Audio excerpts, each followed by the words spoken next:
네, 안녕하세요. 오늘 정우원의 인사이트 시간입니다.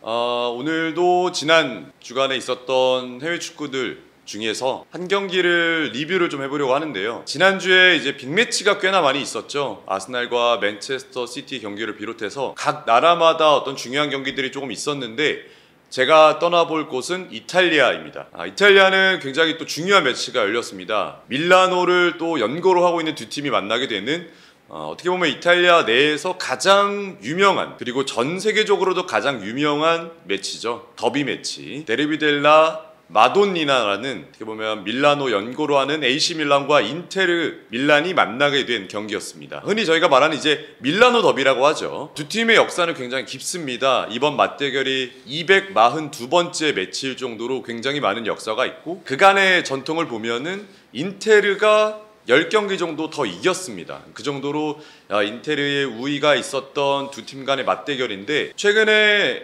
인테르 입장에서 AC 밀란을 상대로 6연승을 거뒀던 시간이 또 있었죠. AC 밀란의 피올리 감독이 있었을 때였는데 인테르가 그 시간에 굉장히 좋은 기간을 보냈습니다. 하지만 이번 시즌에 돌입하게 되면서 첫 번째 두 팀 간의 맞대결에서 폰세카 감독의 AC 밀란이 승리를 거두면서 사상 최초의 7연승은 이제 막아지게 됐고요. 반대로 AC 밀란 입장에서는 그 경기를 기점으로 최근 한 달 전에 있었던 스페르코파 이탈리아나 결승전에서도 승리를 거뒀습니다. 6연패를 한 이후에 2연승을 거두고 있었던 AC 밀란이었고, 인테르 입장에서는 그간의 좋은 모습을 보였던 AC 밀란을 상대로 최근에 2연패를 하고 있었던 상황에서, 그리고 각 팀의 순위가 약간은 차이나는 상황에서 승점 3점이 반드시 필요한 두 팀이 만나게 된 대결이었습니다. AC 밀란 같은 경우는 콘세이산 감독이 부임한 이후에 전체적으로 선수들의 어떤 개편도 이뤄지게 되고 1월 이적 시장에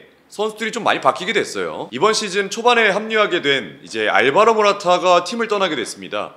갈라타사라이로 임대 이적을 하게 되면서 둥지를 떠나게 됐고, 오랜 기간 팀의 오른쪽 풀백이자 주장단으로 활약을 해왔던 칼라브리아가 팀을 떠나게 됐습니다. 볼로냐로 떠나게 되면서 오른쪽 풀백에 대한 공백이 생겼습니다. 그 자리를 콘세이산 감독은 카일 워커를 임대 영입을 하면서 메꾸기 시작했고요. 확실히 밀란의 보드진들이 바쁘게 움직이고 있는 1월 이적 시장인데, 이날 경기에 출전하지 않았지만 페에노르트의 이 멕시코산 폭격기죠. 산티아고 히메네즈가 밀란에 합류하는 게 사실상 확정이 됐고, 이날 경기에도 경기장에 찾았습니다. 이러한 어떤 개편이 이뤄지고 있는 AC 밀란이 오늘만큼은 사인시로라는 이름이 붙여지게 되면서 홈에서 인테르를 상대하게 됐습니다. 반면에 인테르 같은 경우에는 최근의 페이스가 굉장히 좋았어요. 특히나 챔피언스 리그에서 인테르는 최소 실점 팀입니다. 그리고 이제 다이렉트 16강에도 진출을 한 상황에서 최근에 퍼포먼스가 굉장히 좋았습니다. 특히나 원정 경기 7경기 무실점의 기록을 또 달리고 있었고요.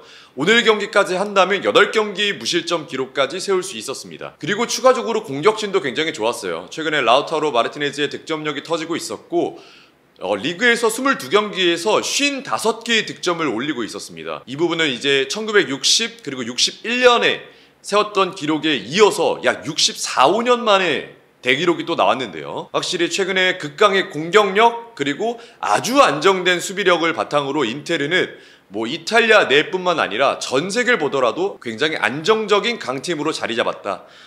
시모네 인차기 감독이 굉장히 훌륭하게 팀을 만들어냈다라는 시점에서 맞붙게 되었습니다. AC 밀란은 오늘 경기를 준비하는 데 있어서 약간의 좀 어려움이 있었는데요. 중원에서 활약을 해줄 수 있는, 그리고 중원의 약간 홀딩 미드필더로서의 중요한 역할을 이번 시즌 내내 해줬던 포파나 선수가 지난 리그 경기에서 5번째 경고를 받게 되면서 경고 누적으로 데르비 델라 마돈니나 더비 매치에서 출전할 수 없는 상황이 펼쳐졌습니다.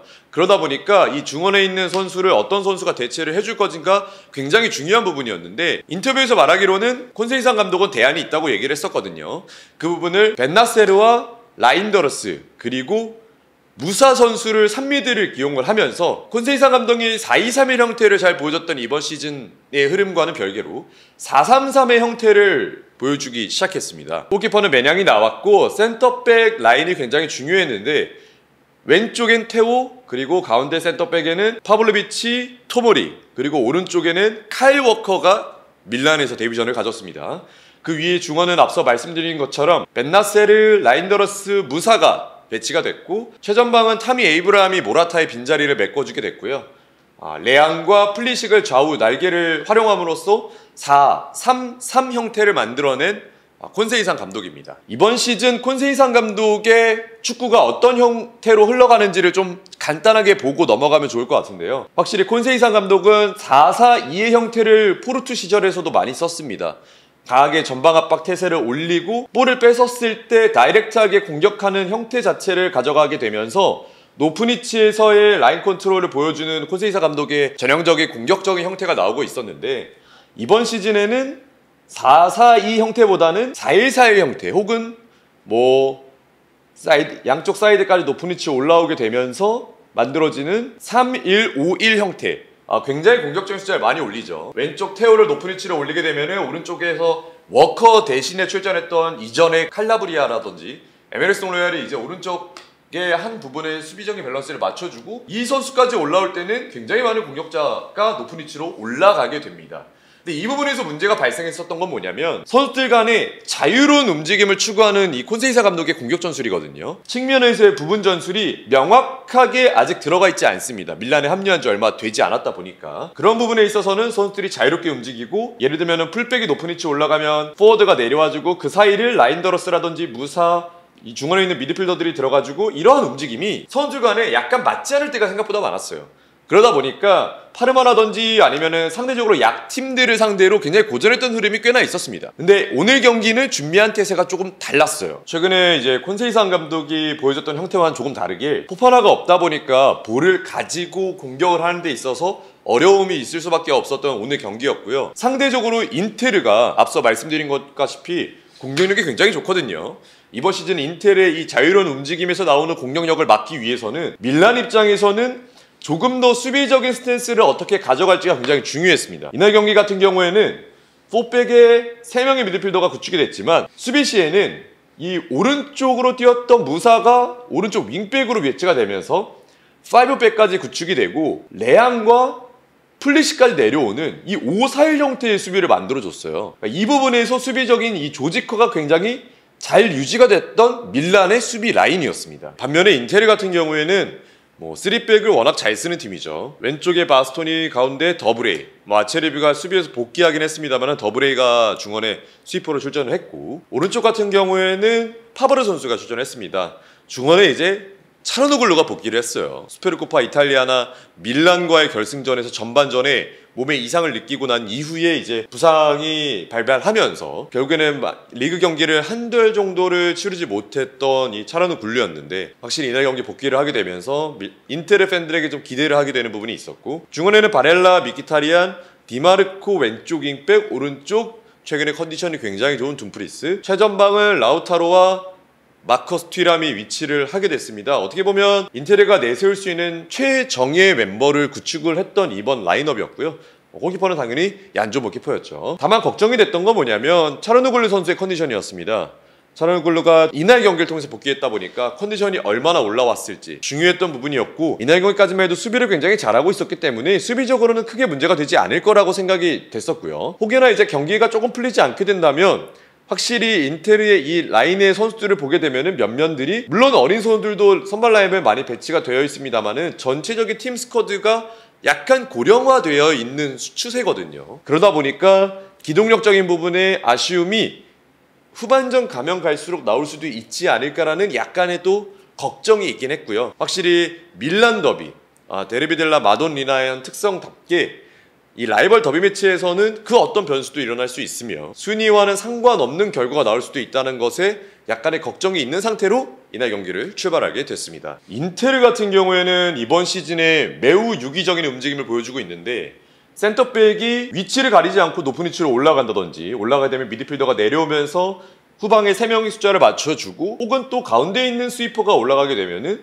중원에 있는 홀딩 미드필더가 내려오는 형태도 보여주게 되고 이 선수들의 자유자재에 대한 움직임이 굉장히 잘 나오고 있는 인테리어였거든요. 근데 오늘 이날 경기에서는 이 밀란의 1차적으로 포인트가 좋았던 부분, 밀란이 수비를 잘했던 부분 첫 번째는 이 토모리와 중원에 있는 파블로비치 수비 라인, 이 센터백의 1대1 수비 능력이 굉장히 좋았습니다. 이 선수들이 맞이하고 있는 선수들은 라우타로 마르티네즈, 현재 뭐 세리아 내에서도 최고의 외국인 공격수로 손꼽히고 있죠.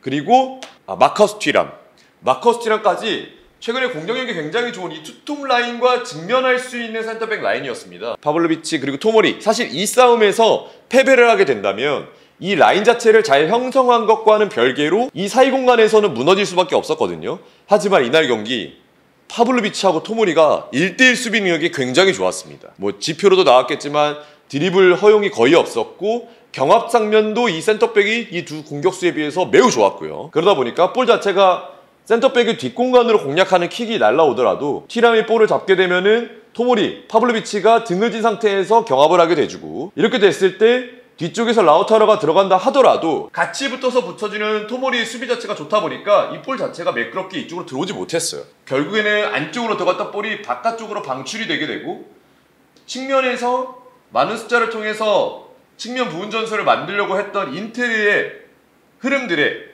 이 밀란의 1대1 수비들이 각각이 다 붙어주는 형태가 나왔습니다. 여기서 이제 연관돼서 말씀드릴 게 두 번째, 사실 인테르가 가장 자랑할 수 있는 라인 중에 한 라인은 이 중원 3명의 라인이거든요. 미키타리안, 그리고 바렐라, 그리고 차라노글루, 이 3명의 퀄리티가 매우 좋은 만큼 볼을 가지고 있을 때나 저돌적인 움직임, 그리고 미키타리안의 영리한 안쪽 움직임을 통해서 슈팅 찬스까지 만들어내는 이러한 3명의 어떤 필드 플레이어들의 박자가 굉장히 좋은 팀인데, 이날 경기는 확실한 맨투맨 마크 안에서 대인 수비와 지역 수비에 공존하고 있는 밀란의 수비진에 완벽하게 막혔습니다. 차라누글루가 볼을 받고 전방을 바라보는 횟수 자체가 전반전에 5번이 채 되지 않았거든요. 그만큼 확실히 차라누글루부터 볼이 시작되는 것을 잘 막아줬던 벤나세르 혹은 라인드러스의 역할이 있었고, 이렇게 됐을 때 바렐라가 밑으로 내려오면서 차라누글루가 올라가면서 위치를 바꿔주는 형태가 전반전에 빠르게 나왔어야 하는 인테르였는데, 이 부분에서 있어서 인차이 감독이 판단을 빠르게 하지는 않았습니다. 이 부분은 후반전을 조금 지켜보려고 했던 인차이 감독의 판단이 있었을 것으로 예상이 되고 있고요.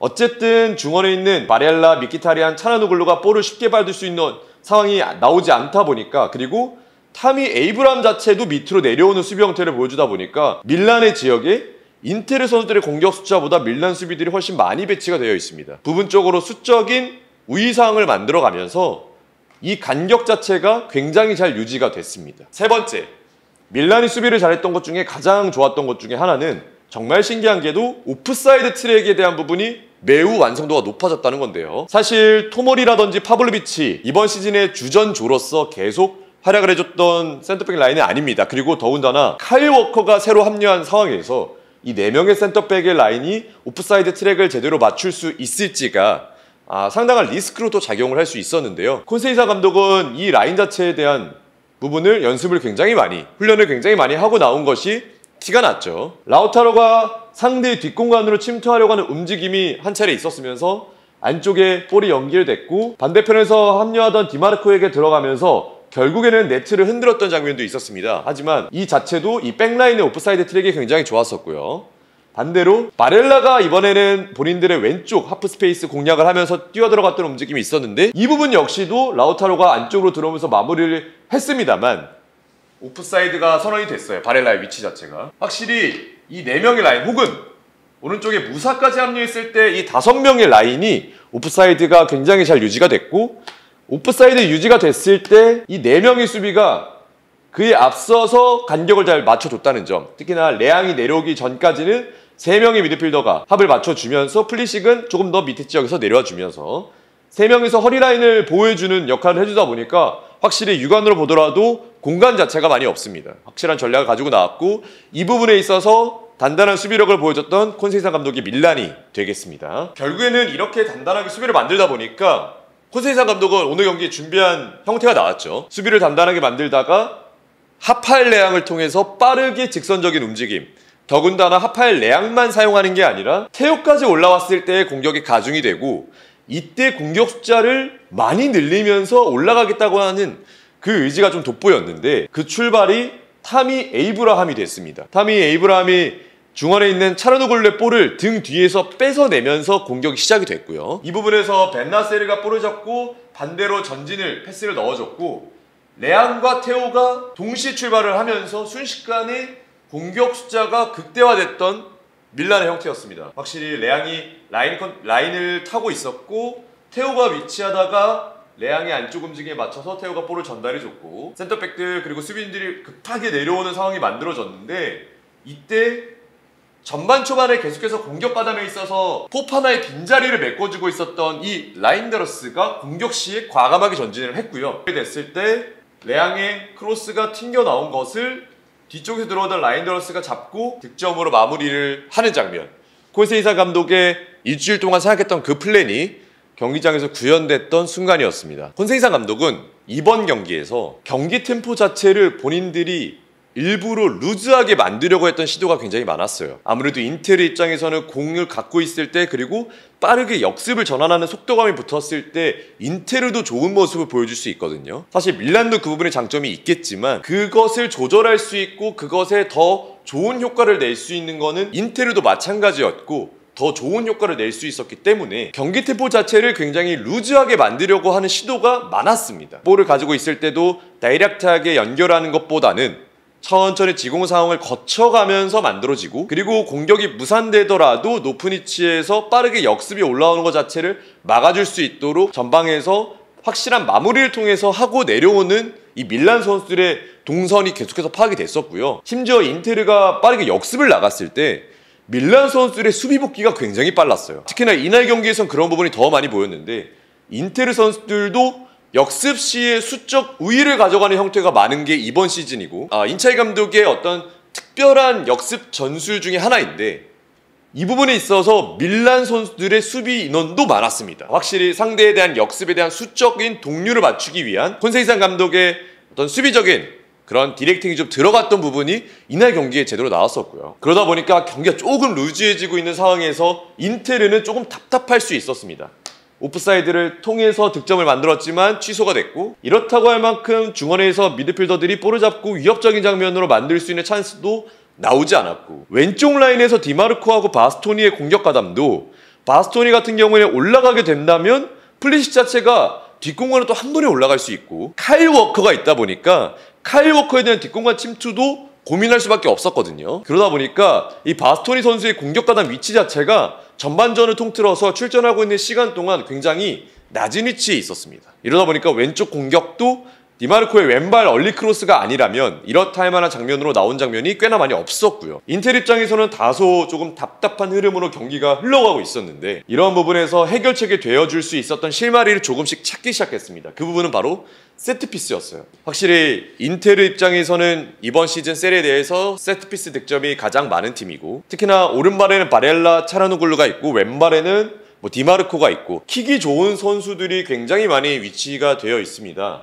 그러다 보니 크로스의 퀄리티 자체가 굉장히 좋고 또 단편적으로는 짧은 패스를 통한 크로스 형태를 만들어내는 것도 굉장한 일가견이 또 있는 이번 시즌의 세트피스 흐름이거든요. 부분적으로 2대1 상황을 만들어주면서 더 보다 날카로운 크로스를 만들어주게 되고 바깥쪽에서 들어오는 둠프리스라든지 바스토니 같은 선수들이 러닝 점프를 통해서 파포스트에서 헤딩 슛을 연결하는 횟수가 굉장히 많았습니다. 이러한 형태를 봤을 때는 인텔의 세트피스도 굉장히 위협적이었는데 둠프리스의 헤딩도 크로스 상태에서 골대를 맞은 적이 있었고 비색 선수가 헤딩을 통해서 골대를 맞춘 적도 있었고 코너킥 상황에서 튀람 선수의 슈팅도 골대를 맞은 적이 있었습니다. 그렇게 모두 크로스 상황에서 골대를 맞춘 게 3번이나 되면서 실마리를 찾긴 했는데 거기서 결과를 만들지 못하게 되는 흐름으로 가지 않을까 싶었어요. 사실 밀란이 인플레이 상황에서는 좋은 흐름을 많이 만들었던 게 사실입니다. 수비적으로 단단한 지표를 잘 보여줬지만 세트피스에서는 불안한 감을 오늘 경기에서는 많이 보여줬었거든요. 근데 이날 경기에서 결국에는 그런 부분에서 골과 굉장히 유사한 장면이 많이 나왔었죠. 그런데 인텔 입장에서는 득점으로 연결되지 못했던 게 매우 아쉬운 상태로 90분이 넘게 흘러가게 됐습니다. 네, 하지만 이제 결국엔 인테르가 찬스를 또 맞이하게 됐고 거기서 득점이 나오게 됐는데요. 크로스 상태에서 세컨볼이 떨어졌고 비식 선수의 이 왼발 크로스가 반대편 교체 투입이 된 잘레프스키에게 떨어지면서 안쪽으로 가슴으로 떨어뜨려주면서 더블A의 마무리가 되는 순간이 있었습니다. 결국에 그 많은 크로스를 올리게 됐고 박스 안에서의 경합 장면을 만들어내려고 했던 시도가 인테르 입장에서는 또 빛을 보게 된 순간이었고요. 득점으로 연결되지 못했던 부분이 많았던 인테르지만 결국에는 동점을 만들게 되면서 질 뻔했던 경기를 비기게 됐던 하지만 또 골대를 맞추거나 아니면 그물을 흔들었던 순간들을 되돌아본다면 또 이길 법했던 경기. 하지만 밀란 입장에서는 이길 수도 있었던 경기, 자격이 있을 법했던 경기. 전 이렇게 또 볼 수 있었던 이날 경기였던 것 같습니다. 오늘은 242번째 데르비 델라 마돈니나의 경기를 한번 살펴봤고요. 이날 경기 콘세이사 감독의 플랜 A가 완벽하게 맞아 들어가면서 선축구를 만들어냈던 AC 밀란. 하지만 워낙 조직화되고 안정한 팀 속에서 교체 자원을 후반전에 적재적소에 투입하면서 비쉑과 잘레프스키에서 연결됐던 그리고 데브라이까지 터졌던 득점 만들어냈던 인차이 감독의 용병술까지 아주 볼거리가 많았던 감독들의 생각을 읽을 수 있었던 이날 경기였습니다. 네, 이탈리아에도 이렇게 재밌는 경기가 굉장히 많기 때문에 부분적으로 뜯어보면은 재밌는 그리고 아주 더비 매치에서만 볼 수 있는 흥미로운 것들이 많거든요. 지켜보시면서 경기를 보시면 더 재밌게 즐겨주실 수 있을 것 같습니다. 네, 정원의 인사이트는 오늘 이탈리아를 다녀왔습니다. 다음에는 또 다른 내용으로 다른 국가에서 한번 이야기를 해보도록 하겠습니다.